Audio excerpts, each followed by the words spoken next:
이사야서 43장 14절부터 21절 그리고 25절부터 28절 두 군데를 읽겠습니다.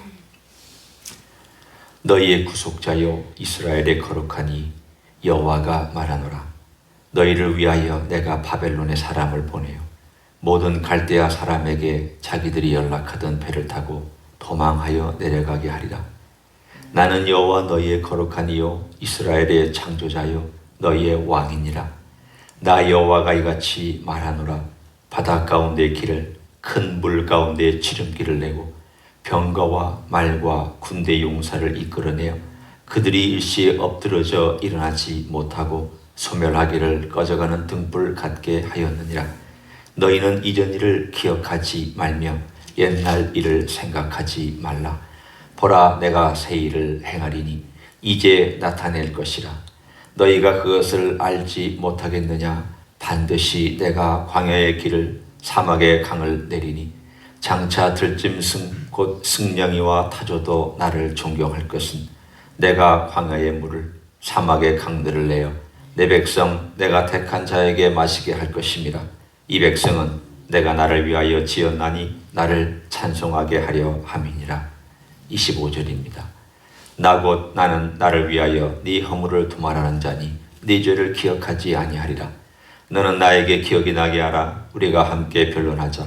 너는 말하여 네가 의로움을 나타내라. 네 시조가 범죄하였고 너희의 교사들이 나를 배반하였나니 그러므로 내가 성소의 어른들을 욕되게 하며 야곱이 진멸당하도록 내어주며 이스라엘이 비방거리가 되게 하리라.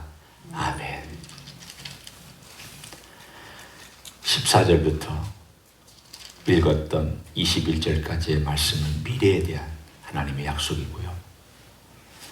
22절부터 우리가 읽지 않은 부분과 읽었던 25절부터 또 28절까지는 현재 유다 백성이 가지고 있는 모습을 보여주는 대목들입니다. 먼저 미래를 함께 하나님께서 이사야를 통하여 말씀합니다. 내가 너를 일방적으로 사랑한다. 내가 먼저 사랑한다. 어제 본문이죠. 내가 너 만들었다. 이름을 불렀다. 내가 너와 함께한다. 네가 물 가운데 지날 때에도 물이 너를 침몰하지 않게 하고 불 가운데 지나도 타지 않도록 만들어주겠다. 믿음도 은혜 다음에 오고 순종도 항상 은혜 다음에 옵니다. 우리가 순종하기 때문에 은혜를 받는 게 아니라 우리가 믿었기 때문에 은혜가 오는 게 아니라 은혜가 왔기 때문에 믿게 되고 은혜가 왔기 때문에 순종하게 됩니다. 하나님의 은혜는 항상 먼저입니다. 항상 주도권이 있습니다. 인간은 내가 주도권을 놓치면 불안해합니다. 잘 보십시오. 우리의 삶을 보면 내가 뭔가 주도해야 편안한 그 인생입니다. 착한 사람도 마찬가지고 덜 착한 사람도 마찬가지입니다. 착한 사람은 착한 걸로 주도하려고 하고 주장이 강한 사람은 자기 주장으로 주도하려고 합니다. 의지가 강한 사람은 자기 의지와 계획으로 주장하려고 하고 또 뭔가 아픈 사람은 아픈 걸 통해서 사람을 조종하고 코스프레를 합니다. 다 보면 사람 안에 조종하려고 하는 마음이 있습니다. 내가 주도권을 잡으려고 하는 마음이 있습니다. 주도권 잡아보십시오. 부모와 자식 간에도 주도권을 막 잡으려고 그러면 싸움이 나고요. 부부 간에도 주도권을 막 내가 잡으려고 그러면 싸움이 납니다. 하나님과 우리 관계도 마찬가지입니다. 내가 하나님보다 주도권을 갖기 시작하면 결국은 나는 불행해집니다. 힘들어집니다. 그런데 은혜는 하나님께서 항상 먼저 주시기 때문에 그 받은 은혜를 정말 아는 사람은 주도권을 자꾸 포기하려고 합니다. 왜냐하면 하나님의 은혜가 내게 흘러내려오면 내 속에서 그것이 어떠한 역사를 이루는지를 경험했기 때문입니다. 그 역사가 뭐냐? 오늘 우리가 읽은 바로 그 본문입니다. 하나님이 은혜가 내려오면 어떤 일이 일어나느냐? 하나님께서 은혜를 내리시면서 이런 예언의 말씀을 하셨습니다. 내가 장차 일을 행할 것이다. 그런데 그 일은 과거의 일하고 다르다. 새 일이다. 과거의 일은 무엇이며 새 일은 무엇입니까? 우리 과거의 일 그러면 너희가 이전 일을 기억하지 말며 옛날 일을 생각하지 말라. 도대체 이 옛날 일이 뭐고 이전 일이 뭘까? 홍해 사건입니다. 그들이 출애굽, 과거의 조상들을 의미하고 있죠. 출애굽해서 홍해가 갈라지는 그야말로 전무후무한 사건을 경험했습니다. 생각해 보십시오. 바다가 갈라져서 길이 생기고 이쪽에 있는 물과 저쪽에 있는 물이 갑자기 투명한 무엇으론가 막혀서 합쳐지지 아니하고 있는 이 사건은 우리가 흔히 얘기하듯 스펙타클한 사건입니다. 영화에서나 볼 법한 사건입니다. 상상에서나 있을 법한 사건입니다. 유다 사람들은 머릿속에 하나님이 일하시면 항상 이렇게 일한다고 생각하는 습관이 있었습니다. 하나님이 우리를 도우시면 이렇게 일하실 거야. 하나님께서 일하시면 바다를 가르시고 강물을 막게 하시고 인간들로 하여금 다 보면서 와, 하나님 대단하시다. 하나님이 역사하신다. 이런 항상 그런 패턴을 가지고 생각하고 있었습니다. 사람은 참 이상하죠. 일단 한번 머릿속에 들어가면 그대로만 생각합니다. 새로운 생각 잘 안 합니다. 신앙도 항상 그 패턴에 딱 들어가면 그 패턴을 벗어나지를 못합니다. 이것이 옳다라고 가르쳐도 받아들이려고 하지 않습니다. 하나님께서 너 그러면 안 된다. 새로운 것을 알려주셔도 에이 하나님 그건 저하고 안 맞아요. 가르치지 마세요. 그렇게 말합니다. 참 우리는 새 것 좋아하는 것 같지만 별로 좋아하지 않아요. 물건은 새 것을 좋아하는지 몰라도 삶은 새 삶을 좋아하지 않습니다. 새로운 길 좋아하지 않습니다. 익숙한 것 좋아합니다. 나에게 익숙한 것, 나에게 편한 것, 그것 따라서 살아가지 새로운 길 걸어가라고 새로운 일들, 행하시는 일들을 한번 행해보라고 하면 그것 힘들어하고 귀찮아하고 어려워합니다. 우리 인생의 본성이 그렇습니다. 대부분이 그렇습니다. 다는 아니라 할지라도 대부분이 그런 경향을 가지고 있습니다. 그런데 하나님은 그렇지 않습니다. 하나님, 그분은 과거의 홍해에서 행하였던 그 방식대로 그 다음 또 그 다음 세대에도 똑같이 행하시느냐? 그렇게 하시지 않습니다. 제가 흥미로운 것은 다윗이 전쟁할 때입니다. 다윗이 전쟁할 때마다 하나님은 다 다른 방법으로 그 전쟁을 인도하셨고 승리하게 하셨습니다. 어떨 때는 뽕나무 꼭대기에서 사람 걷는 거리가 들리거든 공격해라. 어떨 때는 또 뒤로 가서 차라. 어떨 때는 직접 올라가라. 모든 방식마다 하나님은 다 똑같이 일하신 적이 없습니다. 사무엘 때도 하나님 다르게 일하셨습니다. 하나님께서 사무엘을 통하여 그 기도하게끔 하자. 기도하는 그 가운데에 하나님이 천둥과 번개를 가지고 블레셋 사람을 쳐서 그들을 패배시켰습니다. 하나님이 하시는 방법은 새로운 방법 혹은 새로운 길, 새로운 어떤 것들을 가지고 일하시는데 우리는 항상 하나님이 하시는 방법에 대해서 패턴이 있습니다. 저 사람에게 저런 일이 있으면 나에게도 그런 일이 있기를 원하고 저 사람의 저런 기적이 있으면 나에게도 그런 기적이 있기를 원하고 우리는 그런 경향이 있습니다. 그렇지만 오늘 하나님께서 홍해의 일 기억하지 마라. 이전 일 기억하지 마라. 내가 새 일을 행할 것이다. 그러면 그 새 일이 어떤 것인지를 한번 보십시오. 19절에 하나님이 보라고 하시잖아요. 보라, 내가 새 일을 행하리니 이제 나타낼 것이라. 이제라고 하는 것은 하나님께서 역사 시점에 개입하신 시간을 의미합니다. 너희가 그것을 알지 못하겠느냐? 반드시 내가 광야의 길을 사막의 강을 내리니 장차 들짐승 곧 승령이와 타조도 나를 존경할 것은 내가 광야의 물을 사막의 강들을 내어 내 백성 내가 택한 자에게 마시게 할 것입니다. 이게 도대체 어떤 일이길래 이 일이 새 일입니까? 홍해일과 이 일을 비교해 봅니다. 한번 대조해 봅니다. 홍해는 심판을 통하여서 이스라엘 백성을 구원한 것입니다.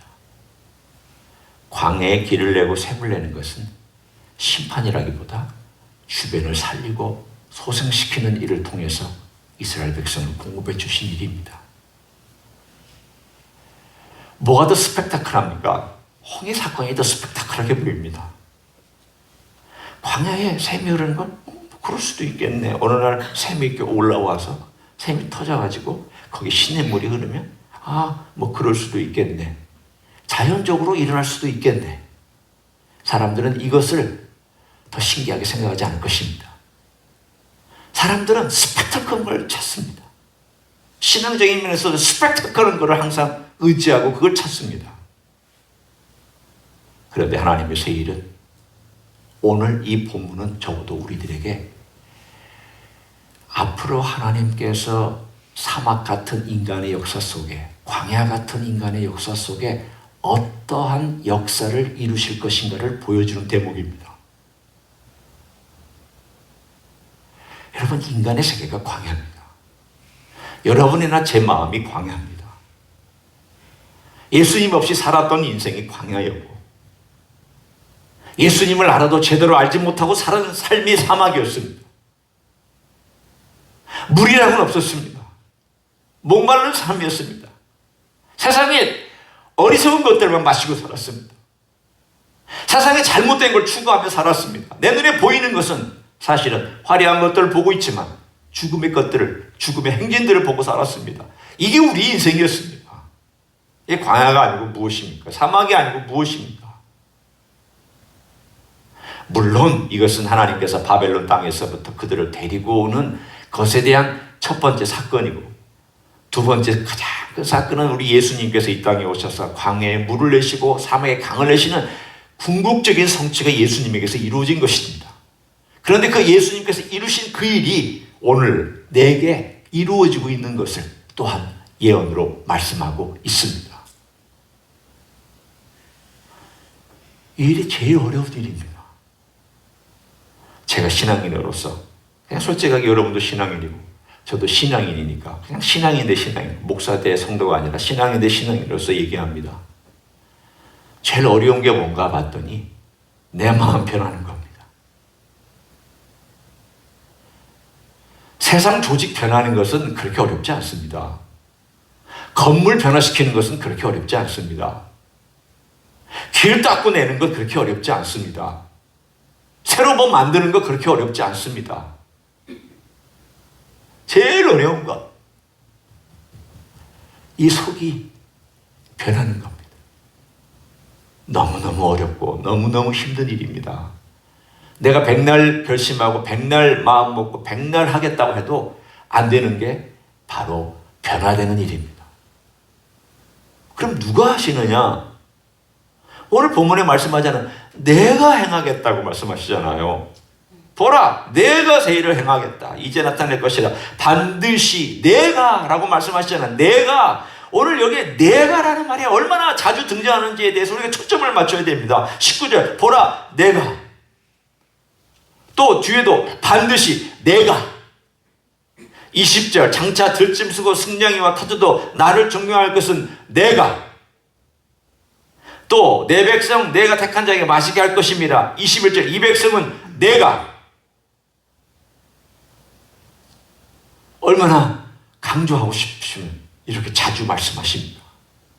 내가 하는 것이다. 그렇습니다. 광야 같은 인생, 삭막한 인생, 변화를 싫어하는 인생, 아니라고 편안한 것 찾아가는 인생, 그런 인생 사실은 광야입니다. 광야입니다. 있던 길로만 쭉 같은 일을 반복하고. 하나님은 그런 하나님 아니십니다. 신약에 분명히 말씀하셨습니다. 우리의 속사람이 날로 새롭도다. 바울의 고백입니다. 고린도서 4장의 고백입니다. 날로 새로워지는, 그러면 아무나 날로 새로워지느냐? 그건 아닙니다. 속사람이 날로 새로워지는 사람이 있고 속사람이 날로 새로워지지 않고 고인물이 되는 사람이 있습니다. 생생한 물이 되어서 주변을 살리고 나도 살고 같이 살 거냐? 고인물이 되어서 썩고 냄새나는 것이 되느냐?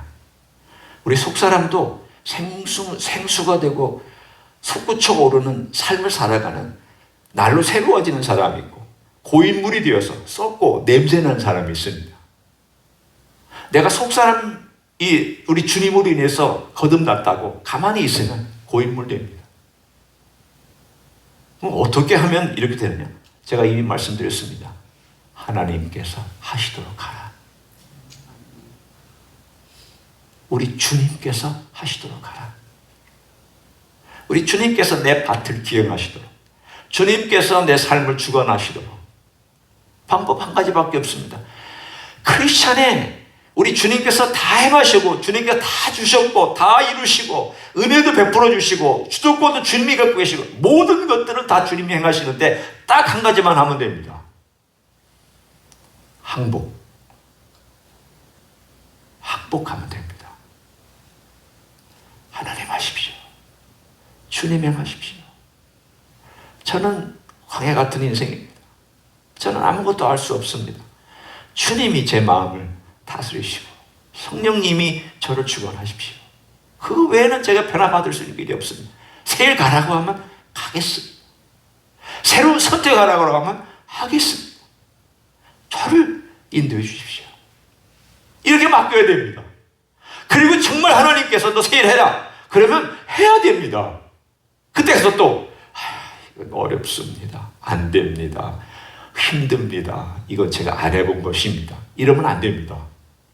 하라 하면 주님 제가 잘 못하게 어렵고 힘든 일 같고 전에는 제가 습관이 안 되거나 가보지 않은 것이어서 참 두려움이 있지만 주님께서 하라고 하시니 하겠습니다.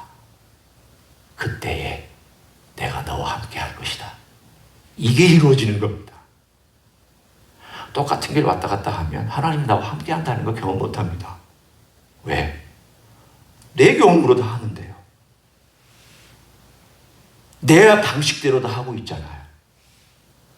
모험이 있어야지. 무언가 하나님을 의지하고 두려움 가운데 기도하는데 모험을 안 하고 있으니까 똑같은 삶을 살면서 전혀 변화가 없는 고인물이 되고 있잖아요. 신앙은 고인물 아닙니다. 신앙은 생수입니다. 우리 하나님께서, 우리 주님께서 우리에게 생수를 주시겠다고 요한복음에도 내가 생수를 줄 것이다. 배에서 생수가 터지게 할 것이다. 그리고 네 삶이 생수로 말미암아 변화가 될 것이다. 새로운 일이 날 것이다. 날로 새로워질 것이다.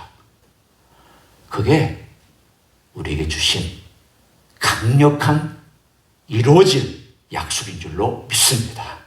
오늘 하루도 그렇게 새롭게 되어지고 새로운 길을 걸어가보고 새로운 것을 생각해보고 또 새로운 것에 도전해보고 작은 것이라 할지라도 주님을 더 의지할 수 있는 그 길로 걸어가는 여러분 되시기를 예수님의 이름으로 간절히 축원합니다. 기도하겠습니다. 하나님 고맙습니다.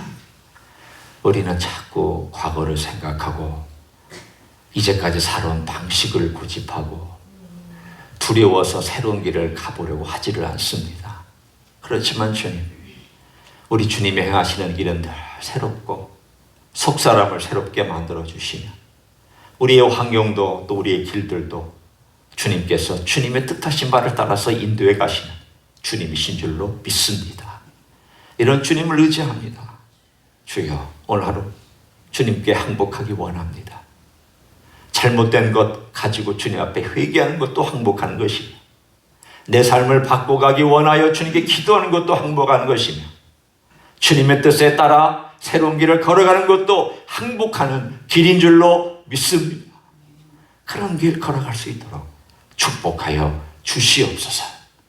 이제는 우리 구주 예수 그리스도의 은혜와 하나님 아버지의 극진하신 사랑과 성령 하나님 교통하심의 역사가 늘 새롭게 해주시기를 기뻐하시고 새로운 능력으로 함께 하시고 가는 길마다 새 길을 열어주시고 우리의 속사람을 새롭게 만들어주시기를 원하시는 우리 주님 앞에 나 자신을 맡기고 항복하며 걸어가기를 소원하는 이절의 참여한 모든 종들 교회와 주임지 히스교회 이회와 이민교회들과 한국교회들과 선교사님들 위해 이제부터 영원히 함께 하실지어다.